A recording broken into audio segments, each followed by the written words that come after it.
निहारते निहारते कब रणवीर भी नींद के आगोश में चला गया, ये उसे भी पता नहीं चला। सुबह की पहली किरण जब रणवीर की आंखों पर पड़ी, तब जाकर उसकी नींद खुली। रणवीर ने जब अपने चारों तरफ नजर घुमाकर देखा, तब उसे याद आया कि वो रात भर माही के रूम में ही था। माही इस वक्त उसके सीने पर सिर रखकर और उसे कसकर पकड़े हुए सुकून से सो रही थी।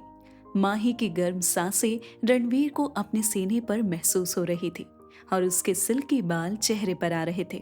रणवीर ने अपनी उंगलियों से माही के चेहरे पर आने वाले बालों को उसके कान के पीछे किया। माही सोते हुए रणवीर को बहुत ही मासूम और क्यूट लग रही थी। रणवीर ने आहिस्ता से उसे तकिए पर सुलाया। ऐसा करते हुए रणवीर ने इस बात का पूरा ध्यान रखा कि माही की नींद न खुले। रणवीर का उसे ऐसे छोड़कर जाने का बिल्कुल मन नहीं था, पर वो अब ज्यादा देर यहाँ नहीं रुक सकता था। उसने झुककर माही के होठों पर एक लाइट किस की और जैसे ही उठकर जाने लगा, तभी उसे ऐसा लगा जैसे किसी ने पीछे से उसकी शर्ट खींची हो। रणवीर ने पीछे देखा तो माही ने नींद में उसकी शर्ट का एक कोना कसकर पकड़ रखा था, जिसे देखकर रणवीर के चेहरे पर स्माइल आ गई। उसने धीरे से अपनी शर्ट को माही के हाथों से छुड़ाया और माही के फॉरहेड पर किस करके वहां से चला गया। थोड़ी देर में माही की नींद खुली और वो अंगड़ाई लेते हुए बैठ गई। तभी उसकी नजर सामने सोफे पर रखे टेडी बेयर पर गई, जिसे वो रात में पकड़कर सो रही थी। उसे कुछ समझ नहीं आया कि उसका टेडी बेयर वहां सोफे पर कैसे पहुंचा। वो अभी अपने सोच में ही गुम थी कि तभी उसके रूम का डोर ओपन हुआ और सारिका अंदर आते हुए बोली, उठ गई मेरी क्यूटी पाई।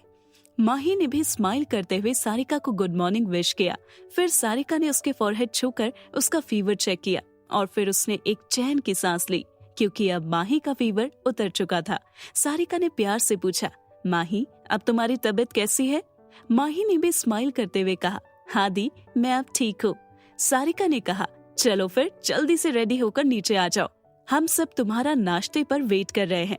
माही भी जल्दी से उठकर वॉशरूम की तरफ चली गई। माही जल्दी से रेडी होकर नीचे आई तो देखा कि सभी उसका ही वेट कर रहे थे। माही ने जल्दी से नीचे आकर सबको गुड मॉर्निंग विश किया। महेश जी ने प्यार से पूछा, बेटा तुम्हारी तबीयत अब कैसी है? माही ने हाँ में सिर हिलाते हुए कहा, जी चाचा जी, अभी मेरी तबीयत बिल्कुल ठीक है।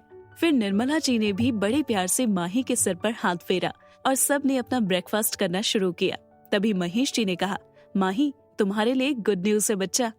माही ने सवालिया नजरों से उनकी तरफ देखते हुए पूछा, चाचा जी कौन सी गुड न्यूज, जल्दी बताइए। महेश जी ने मुस्कुराते हुए कहा, माही तुम्हारे बाबा आ रहे हैं। ये सुनकर माही एकदम उछलते हुए बोली, क्या बाबा आ रहे हैं, कब? महेश जी ने हंसते हुए कहा, अरे बेटा पहले ढंग से बैठकर नाश्ता तो करो, बता रहा हूँ 3 दिन बाद भैया यहाँ आ रहे हैं। बड़ी मुश्किल से वो माने हैं और मैंने उन्हें यहाँ रहने के लिए राजी भी कर लिया है। ये बात माही के लिए किसी सरप्राइज से कम नहीं थी। अभी कुछ टाइम पहले तक वो बहुत उदास थी, लेकिन इस खबर से वो पहले वाली माही बन गई थी जो सिर्फ चहकना जानती थी। माही को इतना खुश देखकर सबको बहुत अच्छा लगा। महेश जी काफी दिनों से नोटिस कर रहे थे कि माही अपने बाबा को काफी मिस करती है, इसलिए उन्होंने गंगाधर जी को मनाया था यहाँ आने के लिए। माही अपना ब्रेकफास्ट करके सारिका के साथ अपने कॉलेज चली गई। सारिका ऑफिस जाने से पहले माही को अक्सर कॉलेज ड्रॉप करते हुए जाती थी और क्लासेस के बाद माही को पिक करने के लिए घर से ड्राइवर आ जाता था। माही और सारिका गाड़ी में शादी की तैयारी को लेकर डिस्कस करते करते कॉलेज पहुंच गई। जैसे ही दोनों गाड़ी से बाहर आई, तभी उनकी गाड़ी के सामने एक और गाड़ी आकर रुकी और उसमें से 2 लोग बाहर आए। सारिका ने जब उन लोगों को देखा तो उसके फेस पर बड़ी सी स्माइल आ गई। वहीं सामने रूही को देखकर माही के फेस पर भी स्माइल आ गई। पर जैसे ही उसकी नजर उसके साथ में खड़े रणवीर पर गई तो उसके फेस की स्माइल एकदम से गायब हो गई। सामने से रूही ने अपना हाथ हिलाकर सारिका और माही को हाय कहा और दौड़ती हुई उनके पास आई। उनके पीछे ही रणवीर अपने पॉकेट में दोनों हाथ डाले धीरे धीरे उनकी तरफ बढ़ रहा था। रणवीर को देखकर माही को उस रात रणवीर का किया गया बिहेवियर याद आने लगा। रणवीर एकटक माही को ही देखता जा रहा था। माही ने अपनी नजरें रणवीर की तरफ से फेर ली और रूही से बात करने लगी। रूही ने खुश होते हुए सारिका से कहा, हाय भाभी, आप कैसी हो? और माही तुम कैसी हो? रुद्र भाई ने बताया था कि तुम्हारी तबीयत ठीक नहीं थी। माही ने स्माइल करते हुए कहा, अभी मेरी तबीयत बिल्कुल ठीक है। सारिका ने स्माइल करते हुए रणवीर से कहा, रणवीर, कल रुद्र, मैं और माही तीनों शादी की शॉपिंग के लिए जा रहे हैं। तुम और रूही भी चलो ना हमारे साथ। माही ने सारिका को देखकर एक नजर रणवीर को देखा और फिर सारिका से बोली, दी, कल मुझे कॉलेज में एक जरूरी काम है तो मैं आप लोगों के साथ नहीं आ पाऊंगी। रणवीर समझ गया कि माही शॉपिंग पर क्यों नहीं आना चाहती है। उसने कुछ सोचते हुए सारिका से कहा, सारिका, वो क्या है ना, कल मेरी अर्जेंट मीटिंग है तो मैं तो नहीं आ पाऊंगा, तुम सब चले जाना।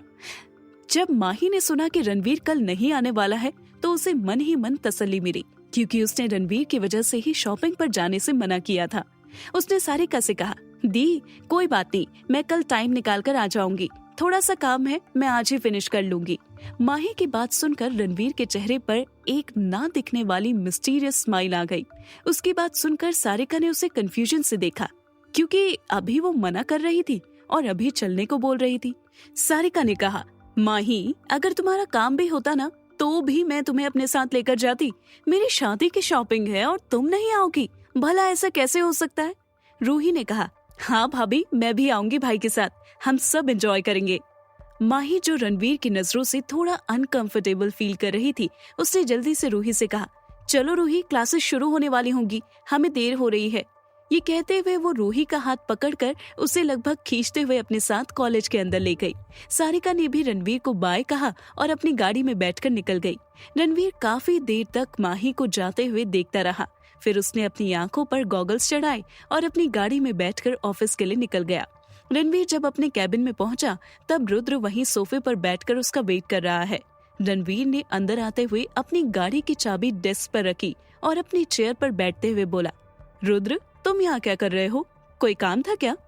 रुद्र ने कहा, रणवीर, मैं तुम्हारा ही वेट कर रहा था, मुझे तुझसे कुछ बात करनी है। रणवीर ने अपनी सिगरेट सुलगाते हुए पूछा, बोलो। रुद्र थोड़ा टेंस होते हुए बोला, रणवीर, वो इंडिया वापस आ गया है। रणवीर ने लापरवाही से अपना सिर चेयर से टिका लिया और एक लंबा कश लेते हुए बोला, मुझे पता है। रुद्र ने हैरानी से रणवीर को देखते हुए कहा, what, you know everything, still you are relaxed. Ranveer ने उसकी बात का कोई जवाब नहीं दिया और अपनी सिगरेट के कश लेने लगा। रुद्र ने एक बार फिर पूछा, अब तुम क्या करने वाले हो? रणवीर ने अपनी सिगरेट को एस्ट्रे में बुझाया और एक डेविल स्माइल करते हुए बोला, जस्ट वेट एंड वॉच। दूसरे दिन इंदौर के सबसे बड़े मॉल के बाहर एक बड़ी सी ब्लैक कलर की गाड़ी आकर रुकी और उसके पीछे 2 और गाड़ियां आकर रुकी, जिसमें से काले रंग के कपड़ों में बॉडीगार्ड बाहर आकर मॉल के आसपास खड़े हो गए। गाड़ी से रुद्र, सारिका, रूही और माही बाहर आए। माही ने आज एक पिंक कलर का अनारकली सूट पहना था और अपने लंबे सिल्की बालों को खुले ही छोड़ रखा था। मेकअप के नाम पर सिर्फ लिप ग्लॉस लगाया था और फिर भी वो बहुत खूबसूरत लग रही थी। वो चारों एक साथ मॉल के अंदर चले गए। मॉल में आते ही रूही ने कहा, भाई, पहले क्लोथिंग स्टोर में चलते हैं ना। इतना बोलकर उसने रुद्र का हाथ पकड़ लिया और लगभग खींचते हुए उससे ले गई। रूही की एक्साइटमेंट देखकर माही को हंसी आ रही थी। माही और सारिका भी उनके पीछे पीछे चली गई। वहां पहुंचकर रुद्र ने मन ही मन सोचा, काश मैं कोई मीटिंग का बहाना बना लेता। लड़कियों के साथ शॉपिंग करना किसी सजा से कम थोड़ी है। क्लोथिंग स्टोर पहुंचकर रूही, माही और सारिका अपनी अपनी शॉपिंग में बिजी हो गई और रुद्र वहीं सोफे पर बैठकर अपना फोन स्क्रॉल करने लगा। जब भी सारिका रुद्र से किसी ड्रेस के बारे में पूछती थी तो रुद्र बिना उसकी तरफ देखे ही उस ड्रेस को अच्छा बताकर अपनी जान छुड़ा रहा था। जब काफी देर तक रुद्र ऐसे ही करता रहा तो सारिका गुस्से में हाथ बांध कर खड़ी हो गई। उसने रुद्र को बिना कोई ड्रेस दिखाए कहा, रुद्र, मैं कैसी लग रही हूँ? रुद्र पहले की तरफ बिना सारिका की तरफ देखे ही बोला, you look so beautiful in this dress. Rudra और सारिका को ऐसे देखकर दूर खड़ी माही और रूही मुंह पर हाथ रखकर हंसे जा रही थी। रूही ने माही के कान में धीरे से कहा, माही, आज तो रुद्र भैया गए। सारिका, जो रुद्र के बिहेवियर पर उसे गुस्से से घूर रही थी, वो एकदम से चिल्लाकर बोली, रुद्र। सारिका के ऐसे चिल्लाने से रुद्र, जो अब तक फोन में घुसा था, उसके हाथ से फोन छूटकर गिर गया और वो हड़बड़ाते हुए सोफे से उठकर बोला, हाँ बेबी, क्या हुआ? सारिका गुस्से में रुद्र को घूर कर देख रही थी। रुद्र के पूछने पर सारिका ने कहा, मैंने 2-3 बार तुमसे पूछा कि मेरी ड्रेस कैसी लग रही है और तुमने बिना देखे कहा, you are looking so beautiful in this dress, जबकि मैंने दूसरी कोई ड्रेस चेंज की ही नहीं थी। अभी हमारी शादी हुई नहीं है और तुमने अभी से मुझे इग्नोर करना शुरू कर दिया। रुद्र ने सारिका को मनाने वाले अंदाज में कहा, बेबी, मैं तो तुम्हें अपने मन की आंखों से देख रहा था। वैसे भी तुम इतनी खूबसूरत हो कि तुम जो भी पहनोगी उसमें खूबसूरत ही लगोगी। You are the most beautiful girl in this world. Sarika Rudra की बातों को सुनकर शर्मा गई और स्माइल करते हुए बोली, सच? इतना कहकर वो रुद्र के गले लग गई। रुद्र मन ही मन ऊपर वाले का शुक्रिया अदा करते हुए बोल रहा था, आज तो तू बच गया रुद्र। दूर खड़ी रूही ने माही से कहा, इनका अलग ही चलता रहता है, चलो हम अपनी शॉपिंग पर फोकस करते हैं। फिर दोनों अपनी अपनी शॉपिंग में लग गई। माही ने अपने लिए एक लहंगा सिलेक्ट किया और उसे ट्राई करने के लिए ट्रायल रूम में चली गई। माही वो लहंगा पहनकर बाहर सारिका और रूही को दिखाने आई और घूमकर अपना लहंगा दिखाने लगी।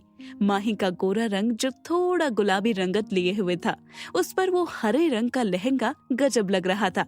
वहाँ कोई और भी था जिसकी गहरी नजरें माही को देख रही थी। सारिका ने माही को ऊपर से नीचे तक देखते हुए कहा, वो Mahi, you are looking so pretty in this lehenga, इसे भी पैक करवा लेते हैं। माही को भी वो लहंगा बहुत पसंद आ रहा था। वो चेंज करने वापस ट्रायल रूम में चली गई। उसने अपने लहंगे का दुपट्टा हटाया ही था कि उसे अपनी पीठ पर किसी की ठंडी उंगलियों का टच महसूस हुआ। माही ने घबराकर पीछे देखा तो सामने खड़े शख्स को देखकर उसकी आंखें हैरानी से बड़ी हो गई। कौन था ट्रायल रूम में जिसे देखकर माही एकदम शॉक्ड रह गई? आखिर किसके लौट कर आने से रुद्र परेशान था? जानने के लिए सुनते रहिए टॉक्सिक लव सिर्फ पॉकेट एफएम पर।